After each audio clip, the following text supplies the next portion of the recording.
कर रही हैं। देखिए, उसका नतीजा आपके सामने है। जब शीतल को पता चलता है कि अभिमन्यु और चमेली का बच्चा दुनिया में आ गया है तो वो अपने घर पहुंचती है। अभिमन्यु, कहाँ है आपका बच्चा? क्या मैं उसे देख सकती हूँ? कुछ भी मत पूछो शीतल। माँ की हुई एक गलती हम लोगों पर भारी पड़ रही है। वो नौकरानी अपनी औकात पर आ गई है और अब हमसे अपनी आधी प्रॉपर्टी मांग रही है, वो भी बच्चे के बदले में। एक बात कहूँ अभिमन्यु, आप उससे कुछ भी देने से मना कर दो। अरे कैसी बात कर रही हो? मेरे बेटे की औलाद है उसके पास, ऐसे कैसे मना कर दे? मम्मी जी, वो अभिमन्यु का बच्चा नहीं है, वो चमेली और उसके बॉयफ्रेंड का बच्चा है। ये तुम क्या कह रही हो शीतल? ये देखिए वीडियो।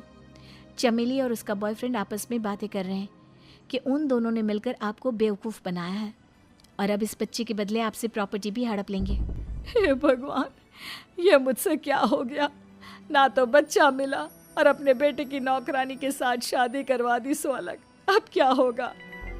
मुझे माफ़ कर दो शीतल, मेरी वजह से तुम्हें बहुत तकलीफ हुई है।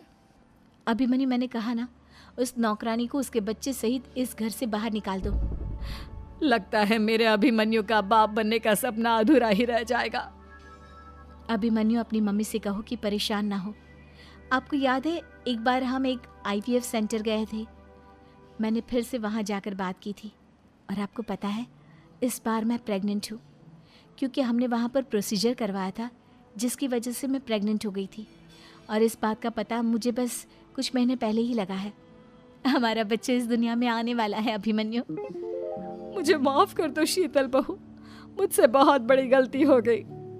कोई बात नहीं माँ, लेकिन अब हमें उस धोखेबाज नौकरानी को इस घर से बाहर निकालना है और इस घर की मालकिन को वापस घर लाना है, वो भी अपने बच्चे के साथ।